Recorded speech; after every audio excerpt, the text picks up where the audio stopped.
अस्सलाम वालेकुम। मोहम्मद इकबाल खान एडवोकेट हाजिर है नई लीगल टॉपिक के साथ। आज का जो हमारा लीगल टॉपिक है वो है what is the partition of the property के प्रॉपर्टी की पार्टीशन क्या होती है। देखिए, अगर हम ये सेक्शन 135 से लेकर 150 वेस्ट पाकिस्तान जो रेवेन्यू एक्ट 1967 है, इससे रिलेटेड ये सेक्शन है। देखिए, पार्टीशन किसे कहते हैं। Partition basically division of the concurrent interest in the land. The purpose of the partition is to eliminate a present concurrent interest in the same property that each owner may enjoy and possess their interest in severalty।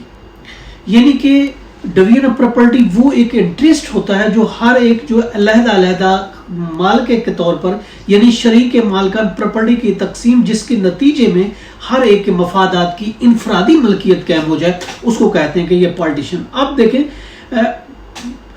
उसको कहते हैं partition of the property, यानी एक division of the real property between the co owner resulting in individual ownership of interest of the each. यानी property co owner के दरमियान एक ऐसी तकसीम का नाम है जिसमें हर एक बंदे के अपने मलकियती मफाद फायदा अलहदा से हो, उसको कहते हैं पार्टीशन ऑफ द प्रॉपर्टी। यानी partition is combining surrender and transfer of the certain rights in the state except those which are easement in nature. यानी जो ईजमेंट ऑफ नेचर नहीं है उसमें अपना राइट को उसको ट्रांसफर करना और सरेंडर करना, उसका नाम है एक सर्टेन राइट्स प्रॉपर्टी में, उसको कहते हैं ट्रांसफर ऑफ द प्रॉपर्टी। यानी कि उसको पार्टीशन कहा जाता है।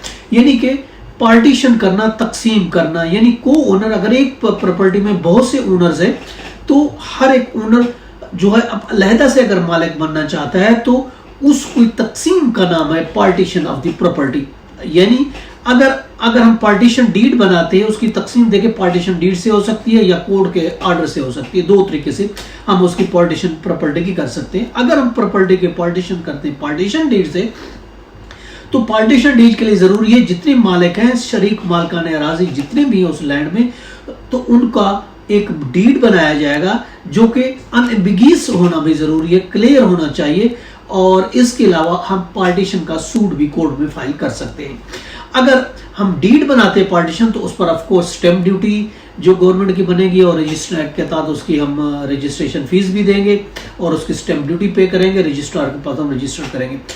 और प्रॉपर्टी की देखिए वो पार्टीशन जो होगी, देखिए अगर वो एंसेस्टर प्रॉपर्टी है, इनहेरिटेंस प्रॉपर्टी है, तो ऑफ कोर्स उसकी वरासती जो इनहेरिटेंस लॉ है उसी के मुताबिक तकसीम होगी। यानी जिसका जितना कानून वरासत में हिस्सा बनता है उस हिसाब से उसकी तकसीम होगी, उसकी पार्टीशन होगी और उसके शेयर के मुताबिक हर एक का जितने भी लीगल हेयर्स हैं उस प्रॉपर्टी जितने को ओनर हैं उसकी वो एक से दो हो सकते हैं, चार हो सकते हैं, 6 हो सकते हैं, एक से कई ज्यादा हो सकते हैं। ऑफकोर्स उसकी वरासती प्रॉपर्टी होती है और आमतौर पर पार्टीशन उस प्रॉपर्टी का किया जाता है जिसमें एक से ज्यादा मालिक मौजूद हो, एक से ज्यादा को ओनर मौजूद हो, तो उस सूरत में उस प्रॉपर्टी की पार्टीशन कराई जाएगी, उसकी पार्टीशन की जाएगी। अब देखिए अंडर सेक्शन 135 है, अब उसमें यह कहा जाए कि कौन इसके लिए अप्लाई कर सकता है। देखिए कोई भी जैंड ऑर्डर हो जाए वो अप्लाई कर सकता है, डिग्री होल्डर अगर कोर्ट से तो वो अप्लाई कर सकता है, लेकिन जिसका उस प्रॉपर्टी से कोई ताल्लुक नहीं है, जिसमें ओनरशिप उसकी नहीं, वो अप्लाई नहीं कर सकता। इसके लिए रूलिंग है 1999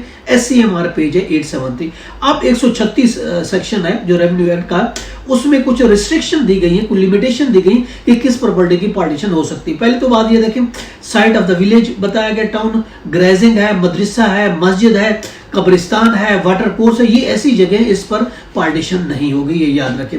और अंडर सेक्शन 137 है, जब हम एप्लीकेशन देंगे रेवेन्यू बोर्ड को तो रेवेन्यू बोर्ड जो है नोटिस देगा, जितने बाकी जॉइंट ओनर है सबको नोटिस देगा और उसके बाद वो उसका जो प्रोसेस है उसके मुताबिक वो उसके लॉ करेगा, फिर डिलीवरी ऑफ द पोजीशन होगी।